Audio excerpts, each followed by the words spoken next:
자, 오늘은 성령 강림의 세 번째 주일을 맞이합니다. 우리 주 하나님의 이름을 찬양하며 함께 예배드리기를 원합니다. 특별히 오늘은 무슨 주일이라고요?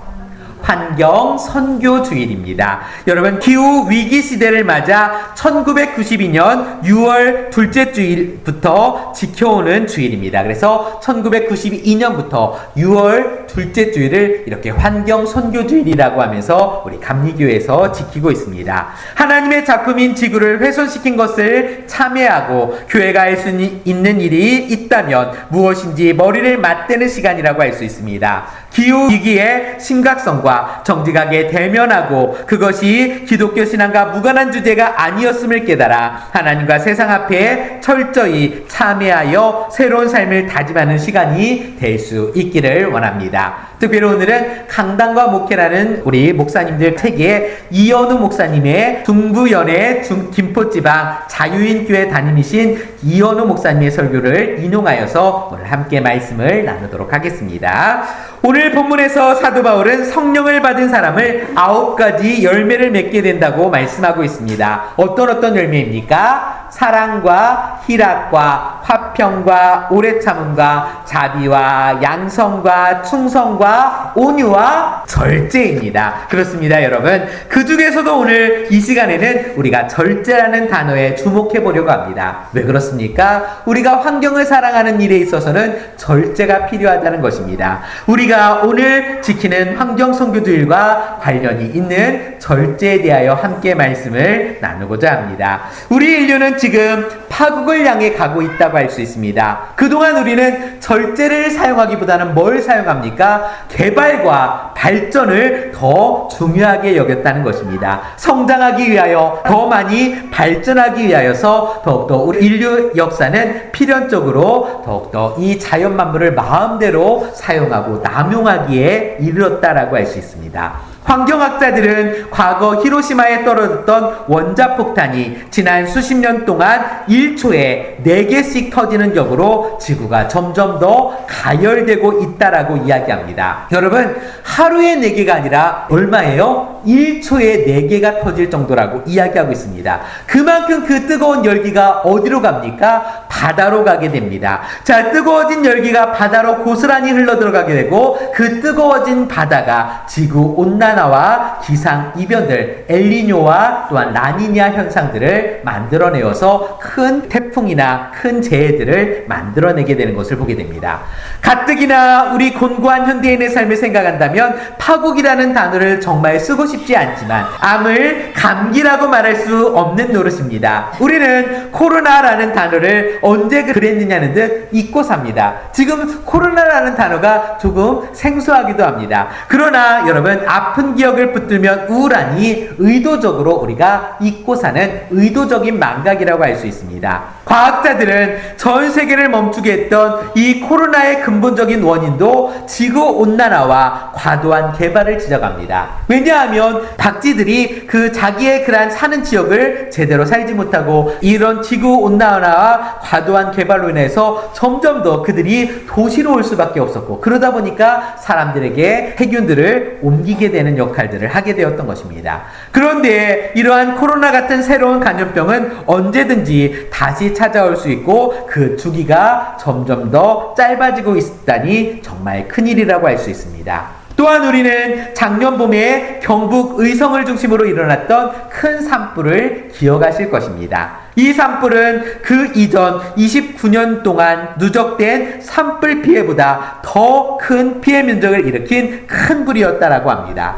또한 세계로 눈을 돌려도 어떠했습니까? LA에서도 산불이 크게 있어가지고 세계 최강대국이었던 미국조차도 진화에 쩔쩔맸었던 것을 우리는 기억할 것입니다. 그 전에는 또한 어디였었습니까? 호주에서 그렇게 산불이 발생함으로 말미암아 코알라와 캥거루를 비롯한 동물들 30억 마리가 죽었고 코알라는 멸종 위기종이 되었다고 합니다. 안타까운 일이지만 기후위기에 늘 관심을 가져온 사람들에게는 세계적인 산불 현상이 놀랍지 않았다고 합니다. 우리 인류는 지금 어디로 가고 있는 것일까요? 여러분, 시작하는 말 파티는 끝났다입니다. 환경성교라는 말이 여러분에게는 어떻게 들리십니까? 인간은 멀쩡한데 지구가 아프니까 어쩜 좋아 라는 그냥 조금 멀리 있는 단어로 들리지는 않으십니까? 그러나 이것은 진실을 오도하는 것입니다. 단어야 어찌됐든 우리는 인간이 설 수 있는 땅이 점점 허물어져 가고 있다는 사실을 인정해야 하는 것입니다. 파티 이즈 오버, 독일의 어느 환경운동가가 몇 년 전에 들고 서 있었던 피켓의 문구인 것입니다. 우리가 즐겁게 먹고 놀고 즐겼던 모든 것은 이제 끝나게 됐다는 것입니다. 파티가 끝났다니 이보다 우리가 처한 현실을 명확히 드러내는 말은 없을 것입니다. 자, 그렇다면 우리는 어찌해야 된다는 것입니까? 첫째로 감리교인의 도리를 행하여야 합니다. 교회에서 이런 주제를 다루면 낯설어하는 교인들이 있습니다. 목사님, 교회에서 뭐 이런 얘기 하십니까? 영적인 얘기 하시고 믿음 가지라는 얘기 하시면 되지 뭐 사회 문제를 다루시고 환경 이야기를 하십니까? 그냥 교회 얘기하십시오 라고 이야기하시는 분들도 있습니다. 물론 그분들이 악의가 있어서 그것을 반대하여서 그렇게 말씀하시는 것은 아닙니다. 그저 믿음과 어떤 상관이 있는지를 생각해 본 적이 없어서 당황하는 것일 뿐입니다. 그 거대한 이야기를 지금 모두 다 다룰 수는 없지만 우리가 감리교인으로서 알아야 할 사실이 분명히 있음을 기억하셔야 됩니다. 감리교 도서출판 KMC에서 새신자들을 위해 만든 감리의 신앙생활이라는 책이 있습니다. 그 책에 교인생활수칙이라는 내용 중에 한 문장을 함께 읽어보도록 하겠습니다. 우리는 자연과 생명을 사랑하고 자원을 전략하며 무분별한 자연개발을 방지하여 환경보호를 앞장선다. 감리교 신앙생활 중 교인 생활 수칙 가운데의 내용인 것입니다. 여러분, 감리교의 법전이라고 할 수 있는 교리와 장정에서도 1997년에 제정된 감리교 사회신경이 수록되어져 있는데요. 감리교인이 이 세상에서 어떤 노력을 기울이며 살아야 하는지 11개의 그러한 항목으로 정리한 것입니다. 그중 첫 번째 항목이 바로 무엇일까요? 하나님의 창조와 생태계의 보존이라는 것입니다. 그리고 이런 설명이 덧붙여 있는 것을 볼 수 있습니다. 함께 읽어볼까요?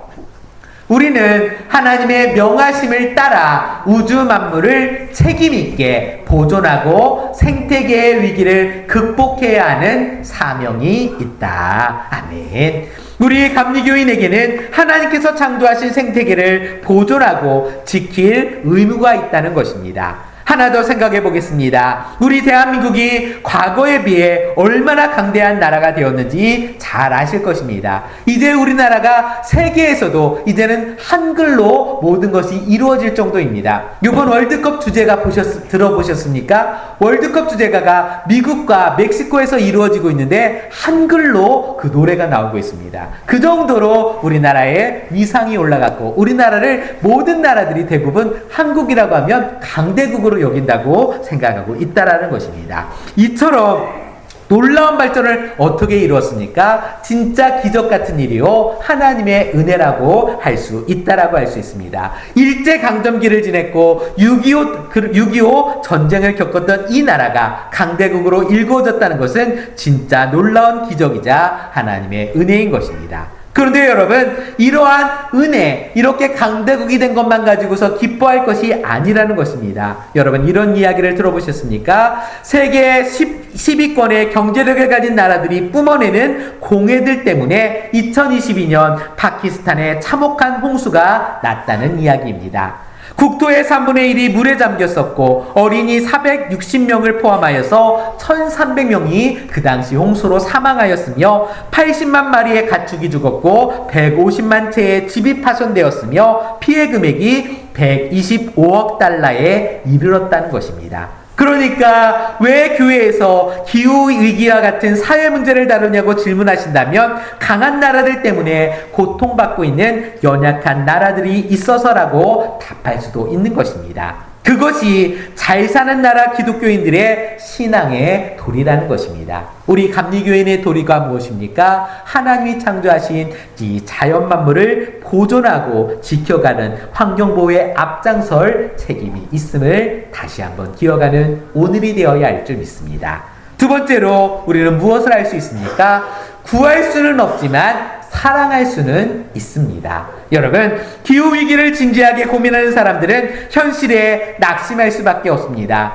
기후우울증이라는 말도 있습니다. 기후위기를 생각하면 더 이상 어떻게 살아가야 할지 우울감에 빠진다는 이야기입니다. 그런 이들에게 한 가지 힌트가 될 만한 이야기를 들려드리도록 하겠습니다. 인도 출신의 환경운동가 사시티 쿠마르의 말입니다. 그는 5년 전에 어느 인터뷰에서 이런 질문을 받았다고 합니다. 당신은 지구를 구할 수 있다고 생각하십니까? 돌아온 쿠마르의 대답은 정말로 놀라웠습니다.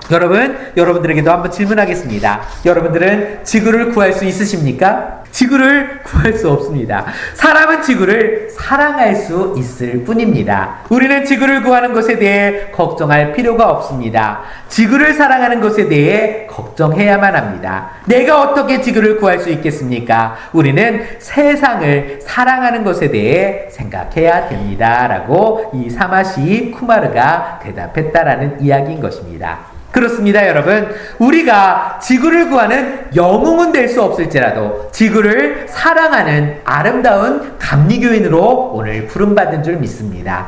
바울은 분명히 말합니다. 성령을 받은 사람은 절제의 열매를 맺는다고 말하고 있습니다. 지구를 사랑하는 것, 환경을 생각하는 것이 무엇인지 바울이 한마디로 알려준 셈입니다. 정말로 무서운 것은 기후위기가 아니라 기후위기 시대에도 여전히 탐욕을 부추기는 세상 풍조에 그대로 휩쓸리는 교회와 신자들의 존재일 것입니다. 우리가 참으로 성령을 받았다면 무분별한 개발과 성장의 논리가 불편하기 마련입니다. 무절제한 세상을 볼 때에 고독하기 마련입니다. 그리고 그 고독함은 하나님의 심정과 연결되는 이음줄임에 틀림없다는 사실입니다. 그리고 하나님의 심정과 끝없이 연결되어 있는 한 그러한 사람은 언제나 하나님의 희망이 되는 줄 믿습니다. 여러분, 이정배 교수는 환경선교주의 자료집에서 이런 표현을 썼습니다. 함께 읽어볼까요? 함께 가난하여 모두를 살리는 삶. 여러분, 놀라운 표현 아닙니까? 정말 그렇습니다. 함께 굶어 죽자는 것은 기독교가 아닙니다. 다 함께 떵떵거리자는 것도 기독교는 아닙니다. 그것이 도저히 기독교인일 수 없는 이유는 다 같이 떵떵거리자는 인류의 태도를 생태계가 도무지 감당할 수 없기 때문입니다. 성도들은 이만하면 충분하고 더 가지지 않아도 괜찮다고 말함으로써 결국은 모두가 다 함께 살아갈 수 있는 그런 하나님 나라를 향해 부름받은 줄 믿습니다. 여러분, 이제 말씀을 정리하고자 합니다. 끝맺는 말은 무엇입니까? 여전히 기독교인이고 싶어서입니다. 사랑하는 성도 여러분, 오늘 이 환경선교주일 예배는 기후위기에 공포를 느끼는 시간도 또한 누군가에게 책임을 묻거나 대책을 세우자는 시간도 아닙니다. 오늘은 주일이고 우리는 환경운동가도 아닙니다. 그저 예배자로서 서로 얼굴을 마주대하고 이 자리에 앉아 있습니다. 우리가 오늘 하나님 앞에서 붙잡아야 할 화두는 무엇일까요? 그것은 함께 읽어보겠습니다. 어떻게 해야 이 와중에도 기독교인일 수 있을까입니다. 여러분, 그렇지 않습니까? 어떻게 해야 이 환경위기의 시대에서 이 파국에도 하나님을 사랑하고 이웃을 사랑했던 우리 주 예수님의 제자로 살 수 있을까 하는 고민인 것입니다. 그것이 예배자의 모습인 것입니다. 물론 기후위기는 무서운 단어이고 그래서 책임을 따지고 대책을 세워야 하는 주제인 것은 분명합니다. 그러나 한번 생각해 보시기 바랍니다. 우리는 하나님과 이웃을 사랑하지 않아도 얼마든지 무엇인가를 두려워하고 대책을 고심할 수 있습니다. 그러나 그것은 기독교인의 정서일 수 없습니다. 하나님과 이웃을 사랑하지 않는 사람에게도 기후위기는 두렵고 대책이 필요하기 때문인 것입니다. 그러나 우리는 어떻게 생각해야 된다는 것입니까? 이 기후위기 앞에서도 하나님 사랑과 이웃 사랑을 가지고 기후위기까지도 생각해 볼 수 있는 우리가 되어야 할 줄 믿습니다. 우리는 이 시간 왜 이 주제를 나누고 있는 것입니까? 기후위기란 하나님과 이웃을 제대로 사랑하지 않은 결과이기 때문인 것입니다. 기후위기 시대를 살아가는 그리스도인으로서의 정서가 있다면 그것은 송구스러움일 것입니다. 여러분, 아무것도 내가 하나님 앞에 죄송하지 않고 그저 내가 당할 고통과 내가 겪을 피해가 두렵기만 하다면 우리는 우리가 정말 그리스도인인지 기독교인인지를 생각해 보아야 한다라는 것입니다. 성령께서 오늘 저와 여러분들을 하나님과 이웃을 향한 뜨거운 사랑으로 초대하고 계신 줄 믿습니다. 오늘 이 시간 환경선교주의를 맞아 환경을 구하고 되살리기 위하여 우리가 큰 대책을 세우지 못한다고 할지라도 성령의 열매 중 절대 열매로서 자연을 아끼고 사랑할 줄 아는 성도, 그렇게 함으로써 하나님의 이 세상을 창조하신 하나님의 심정을 조금이라도 헤아려 보는 성도들이 되시기를 바랍니다. 이러한 우리의 마음가짐 위에 조금이나마 변화되는 역사가 이루어지기를 주님의 이름으로 축원드립니다. 기도하겠습니다.